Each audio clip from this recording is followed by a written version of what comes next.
വേദന ഉണ്ടോ അഭി? ദേഹത്ത് മുറിവുണ്ടായ പിന്നെ വേദന ഉണ്ടാവില്ലേ?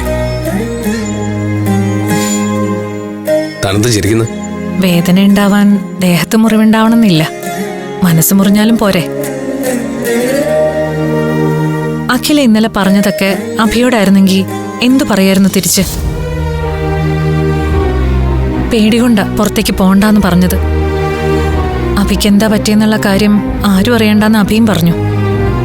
അതിന്റെ പേരില് എന്തൊക്കെയാ അഖില സങ്കല്പിച്ചുണ്ടാക്കിയെന്നറിയോ? അതൊക്കെ കഴിഞ്ഞ കാര്യമല്ലേ? അവളുടെ ഭാഗത്തുനിന്ന് താനൊന്ന് ആലോചിച്ച് നോക്ക്. ആകാശിന്റെ കൂടെ പുറത്തു പോവാന്ന് വിചാരിച്ചിരിക്കുമ്പോഴാ താൻ തടസ്സം പറയുന്നത്. അതിന്റെ യഥാർത്ഥ കാരണം നമ്മൾ പറയുന്നുമില്ല. സ്വാഭാവികമായിട്ടും തെറ്റിദ്ധാരണ ഉണ്ടാവില്ലേ? ഇല്ലേ? എന്റെ അവസ്ഥ അഭിയൊന്ന് ആലോചിച്ച് നോക്ക. നല്ല ഉദ്ദേശം വെച്ച് ചെയ്തതൊക്കെ എനിക്ക് തിരിച്ചടിക്ക. ഇന്നലത്തെ സംഭവം മാത്രമല്ല, അഖിലയ്ക്ക് സ്വർണം വാങ്ങാനല്ലേ ഞാൻ ബാങ്കിൽ ലോൺ അപേക്ഷിച്ചത്. അതും എന്റെ കള്ളത്തരമായിട്ടാ വീട്ടിലുള്ളവർ കാണുന്നത്. എല്ലാ കാര്യത്തിനും കൂട്ടു നിൽക്കുന്ന അനഘയ്ക്കും അച്ഛനും പോലും അക്കാര്യത്തിൽ സംശയമുണ്ട്. താനത് വിടറോ? സ്നേഹമുള്ളിടത്താ വഴക്കും പരിഭവവും സംശയങ്ങളും ഒക്കെ ഉണ്ടാവുന്നത്. കുട്ടികൾ തന്നെ കണ്ടും പൂട്ടി വിശ്വസിക്കുന്നതല്ലേ? ചെറിയ കാര്യം മതി സംശയം ഉണ്ടാവാൻ. സ്വർണത്തിന്റെ കാര്യത്തിൽ എന്താ തീരുമാനം? ബാങ്കിൽ നിന്ന് പെട്ടെന്ന് പൈസയൊന്നും കിട്ടുമൊന്നുമില്ല. വേറെന്തെങ്കിലും വഴി നോക്കണം. എനിക്കറിയാം, കല്യാണ ചെലവിനുള്ള പൈസ തന്നെ കഷ്ടിയാ. അതിന്റെ കൂടെയാ 60 പവൻ സ്വർണം എന്ന് പറയുന്നത്. സത്യത്തിൽ ഇതിന്റെ ഒന്നും ഒരു ആവശ്യമില്ല. ആകാശിനോട് എല്ലാം തുറന്നു പറഞ്ഞാൽ തീരാവുന്ന പ്രശ്നങ്ങളേ ഉള്ളൂ. പക്ഷെ താനത് സമ്മതിക്കില്ലല്ലോ.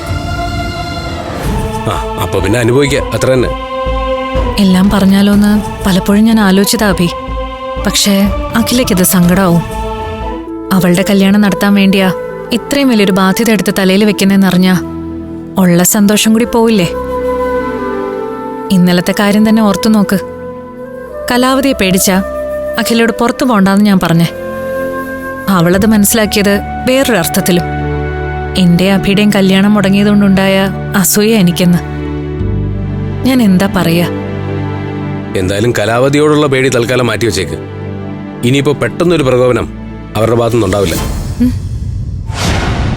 ഇല്ലടോ, കുറച്ചു ദിവസത്തേക്ക് അവർ പേടിക്കണ്ട. എനിക്ക് മനസ്സിലായില്ല. ഇതിൽ മനസ്സിലാക്കാൻ ഒന്നുമില്ല. വേണ്ടാധീനം കാണിക്കുന്ന കുട്ടികളെ നമ്മൾ എന്താ ചെയ്യാ? ഉപദേശിക്കും. മഹേന്ദ്രനെ ഞാൻ ചെറുതായിട്ടൊന്ന് ഉപദേശിച്ചിട്ടുണ്ട്.